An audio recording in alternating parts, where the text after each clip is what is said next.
When you become your own self-employed business, you step into a sales position, whether you like it or not. If you're coming from a previous position that had little client interaction, this can be a hard transition. Be encouraged, however, that as long as the potential client's needs fit what you're providing, you have an equal shot as anyone else. Sales is simply making sure they know what you do and how well you do it. In this lesson, we'll review what it looks like to have a healthy lead pipeline and the places you can go to attract leads to your business. This lesson will also touch upon recurring revenue, which is often a saving grace for many freelance businesses. Let's start with your lead pipeline. A lead pipeline refers to the stages where your leads turn into clients. It begins with generating leads, qualifying those leads as prospects, and then converting them into clients. So, how many leads should you be getting in a week or a month to have a healthy lead pipeline? Much of it depends on how well you close deals and the length of your projects.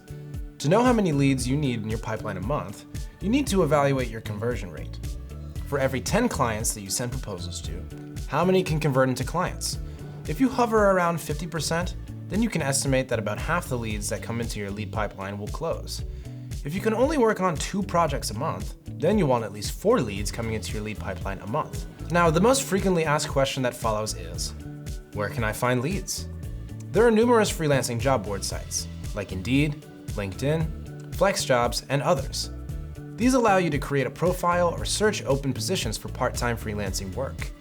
This is typically the fastest way for freelancers to get started, but be mindful that the quality of clients and projects vary greatly. There are also local business groups specifically designed to bring people together for networking. Local business associations or business accelerators provide those opportunities. However, these may come with a requirement for dues or may be exclusive or hard to get into. For local work, seek out community meetups, business training seminars, or classes to meet others looking to grow their business. You can also approach local businesses in person to ask if they'd be interested in our services, especially if you frequent these businesses yourself and understand their needs. The worst anyone can say is, no thank you. Friends and family will be the best source of referrals starting out. Make sure they know what you do and who you serve best, also known as what you specialize in. Post on your social media for your friends and family that you are now starting your full-time freelance business and what you will be offering. The more specific you are, the easier it will be for your friends and family to help by referring people to you. Another option is for you to partner up with other agencies.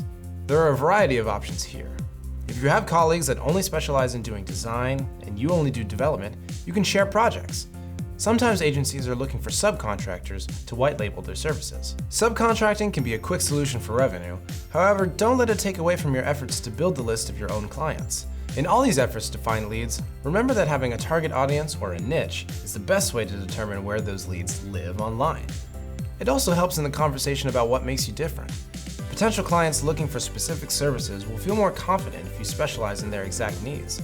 Friends and family will have an easier time referring to you if they can easily state to others what it is that you do well. As we wrap up talking about leads, it is worth talking about ways to not have to solely rely on that lead pipeline. Existing clients can also be a source of continual revenue. When running a business that is service-based, you run the risk of a feast-famine revenue stream. Leads that don't convert as fast as you like, or world events that slow down the pipeline altogether. Having recurring revenue in your business is the best way to curb the perils of this revenue unpredictability. A lead pipeline is also considered healthy, where it's not squeezed with desperation.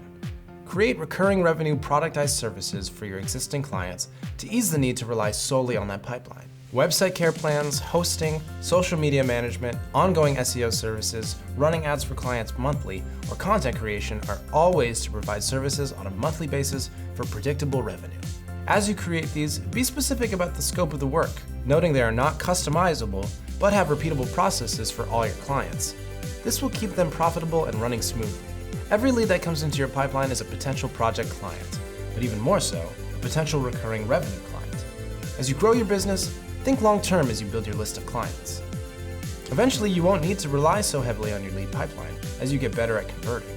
Once your full-time freelance business has a few years under its belt, you'll even be able to generate additional projects and revenue from existing clients. For now, focus on getting that pipeline systemized, where you will find your potential clients online and work to make recurring revenue productized services to curb the risks of revenue unpredictability.